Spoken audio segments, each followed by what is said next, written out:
అది. అయితే బండను వలగొట్టి కూడా మేము బండ మీద పంటలు పండించడం కూడా మాకు నేర్చుకున్నాము.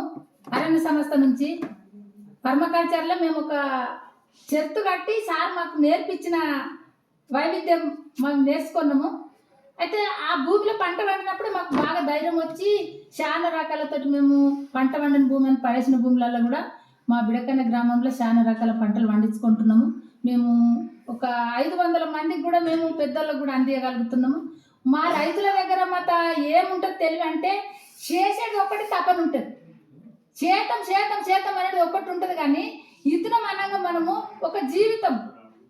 ఇతనం అంటే ఒక మనిషి అట్లా మనము ఒక పిల్లని కనాలంటే ఎంత తపన పడతామో, కానీ ఒక ఇతరం తయారు చేయాలంటే అంత తపన మనం విడిచిపెట్టినాం. అంటే మనం పుట్టిన పిల్లలకి మనం ఇప్పుడు ఈ రోజులల్లో వాళ్ళకు ఏం తింటున్నాము, ఏం పంట పండుతున్నది, ఒక మక్క పుట్ట కొనిస్తారు, కానీ మక్క పుట్ట ఎట్లా పుడుతుంది అనేది తెలియదు.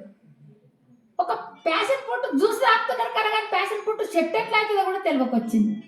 అంటే ఒక్కొక్కటి మనం కొని తినబెట్టడం మాత్రం నేర్చుకున్నాం, కానీ మన చేనులు అయినప్పుడు మన చేను కాడ ప్రతి ఒక్క పంట 12 రకాల పంటలు మనం ఒక ఎక్కడ వేసినప్పుడు అది పిల్లలకి కానీ తల్లులకి కానీ తీసుకుపోయే హక్కు ఆడపిల్లలకు బాగా శాతం హక్కు ఉన్నది జీవితం మీద, రుచి మీద. అంటే ఒక కన్న తల్లి పెట్టిన తిండిని తరంకు కూడా పిల్లలు కూడా పెద్ద మనుషులు అయినప్పటికీ కూడా తల్లికి ఎంత కలెక్టర్ అయినా తల్లికి కొడుకే. తిండి కూడా అంతే.